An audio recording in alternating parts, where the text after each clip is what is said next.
आज पुढे घे ना. कणकवलीमध्ये छत्रपती शिवाजी महाराज महाराजोत्सव अभियान या माध्यमातून राज्याच्या सर्व विभागाच्या ज्या सेवा आहेत या सेवा आम्ही कायद्यामध्ये देण्याचा निर्णय आम्ही घेतला. मला एक गोष्टीचा अभिमान आहे की आमच्या जिल्हाधिकारी आणि सर्वच विभागाच्या टीमने मिळून सिंधूर जिल्ह्यामध्ये 56,000च्या वर लाभार्थ्यांना आमच्या सर्व विधिमंडळाच्या सदस्यांनी जनतेला लाभ मिळवून दिला. आमचे नितेश राणेजी पालकमंत्री यांनी या प्रमाणावर शिबिराचं आयोजन केलं. आमचे सर्वच आमदार नितेश राणेजी आणि सर्वच आमदारांनी आपापल्या भागामध्ये छत्रपती शिवाजी महाराज महाराजोत्सव अभियान केलं.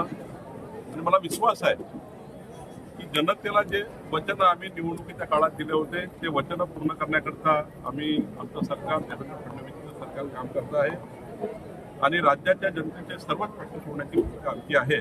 मी या ठिकाणी 135 निवेदन घेतलेले आहे. त्या निवेदनावरही आम्ही महिन्याभरात कारवाई करणार आहोत आणि या जिल्ह्याचं 3-4 विषयावर महत्त्वाचं काम आम्ही करणार आहोत. या जिल्ह्याची संपूर्ण सीमांकन करणे. इंग्रजाच्या काळानंतर या जिल्ह्याचं सीमांकन झालं नाही. या जिल्ह्याची जमाबंदी करणे. जेवढे काही गावठाणं असतील संपूर्ण घरं असतील जिकडे घरं असतील तिकडे सर्वांचं सीमांकन आम्ही करणार. शेतरस्त्याचं सीमांकन आम्ही करणार. पोट हिस्साचं सीमांकन आम्ही करणार. एकदा कम्प्लीट जमाबंदी आम्ही सिंधूर जिल्ह्याची करणार. दुसरं महत्त्वाचं की 1 जानेवारी 2011 पूर्वी या जिल्ह्यात जे लोक राहतात त्या सर्वांचं त्यांचे घरं कायदेशीर करून देण्याचा निर्णय आम्ही करतो आहे.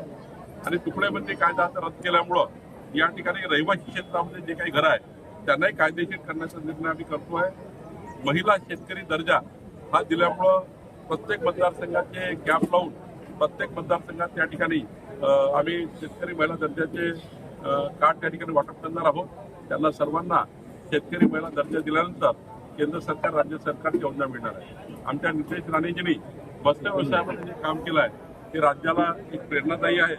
आज या ठिकाणी मोठ्या प्रमाणावर मत्स्य व्यवसायाचं त्या ठिकाणी मोठ्या प्रमाणात पीक पाणी येत आहे. कृषी दर्जा मिळाल्यामुळं एक नवी दिशा या मत्स्य व्यवसाय विभागाला मिळाली आहे. एकंदरीत जर विचार केला आमचं महसूल खातं हे जे लोकाभिमुख पारदर्शी आणि गतिमान करण्याची आमची भूमिका आहे. आमचं सरकार देवेंद्रजीचं सरकार हे प्रचंड ताकदीने मजबूत करून ताकदीने जनतेच्या पाठीशी उभा आहे. आणि याच्यात आम्ही माननीय नारायण राणे साहेब जे राज्याचे माजी मुख्यमंत्री महसूल मंत्री म्हणून ज्यांनी काम केलं आहे ती भूमिका आता पुढे नेऊन या ठिकाणी या जिल्ह्याला पुढे नेण्याचा प्रयत्न करतो. सर, आपल्या सरकारने शेतकऱ्यांना कर्जमाफी केली आहे, मात्र आकारी पड असेल, वनसंज्ञा असेल किंवा कबुलातदार या ठिकाणी जे शेतकरी शेती करतायत त्यांना जी कर्जमाफी झाली आहे त्यांना लाभ घेता येत नाही. ही गोष्ट खरी आहे की आदिवासी भागातल्या शेतकऱ्यांना त्यांच्या हक्काचा आता 7 आणि 12 मिळाला. त्यामुळे आदिवासी भागातल्या वनपट्टेधारकाचा प्रश्न सुटला. पण मान्य निलेशजींनी सांगितल्याप्रमाणे आकारी पड असतील त्या ठिकाणी वनसंस्थेमध्ये प्रायव्हेट वनसंस्थेमध्ये आलेले आहेत. या सर्वांचा निर्णय आम्ही 12 तारखेला करणार आहोत. 12 ऑगस्टला एक बैठक लावलेली आहे ज्यामध्ये वनमंत्री असणार, मी असणार, आमचे नितेश राणेजी असणार.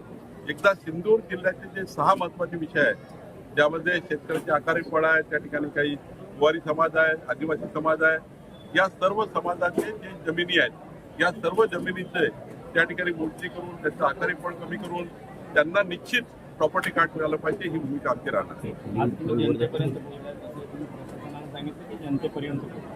मी सांगितलेलं आहे सर्व प्रांत tehsildar, collector, RDC, deputy SLR, SLR, नोंदणी अधिकारी यांनी किमान आठवड्यातला एक प्रवास आपल्या भागात केला पाहिजे. निश्चित टार्गेट देऊन प्रवास केला पाहिजे आणि किमान सर्व तहसीलदार ADO आणि सर्व अधिकाऱ्यांनी महसुली अधिकाऱ्यांनी सर्वच विभागात भूमी अभिलेख, मुद्रांक आणि महसूल यांनी 3 ते 5 जनतेला भेटण्याकरता उपलब्ध असला पाहिजे. जेणेकरून महसूल मंत्री जेव्हा येतात तेव्हा मोठ्या प्रमाणे निवेदन मिळण्याऐवजी आमच्या प्रशासनाने निवेदनाची दखल घेऊन काम केलं पाहिजे. याकरता काही सूचना मी सिंधुदुर्ग दिल्या आहेत. कोकणात सर्वाधिक जास्त पाऊस पडतो आणि इतर विभागाप्रमाणे नुकसानीसाठी निकष लावले जातात. तो कोकणासाठी सेपरेट निकष लागू करतात. NDRF, ADRF चे निकष असल्यामुळं त्यांना नॅशनलाइज आणि स्टेट लेवलचे निकष आहेत.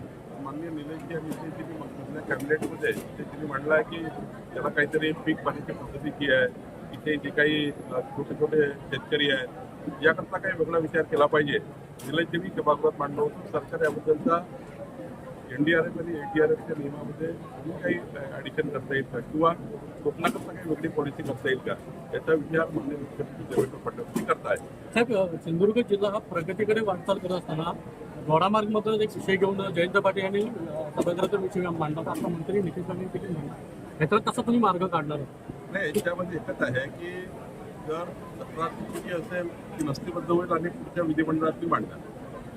काही तक्रार तर समजा एखादी खरी असेल ज्यामध्ये अव्वाच्या सव्वा भावाने एखाद्या शेतकऱ्याला लुटलं असेल किंवा शेतकरी शेतजमीन घेऊ शकतो या कायद्याच्या बाहेर जाऊन पुढे बदमाशी केली असेल तर वाटलं त्या ठिकाणी कारवाई होऊ शकेल.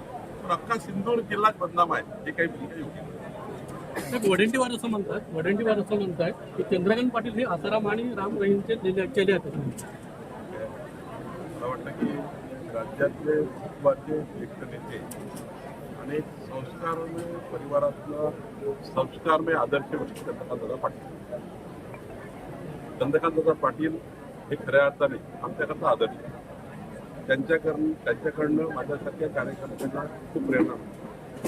त्यांनी आयुष्यभर समाजाच्या शेवटच्या व्यक्तीच्या कल्याणाचं कार्य केलं. विद्यार्थी दशेपासून या ठिकाणी आपल्या धार्मिक सांस्कृतिक देवदेश धर्माकरता त्यांनी काम केलं.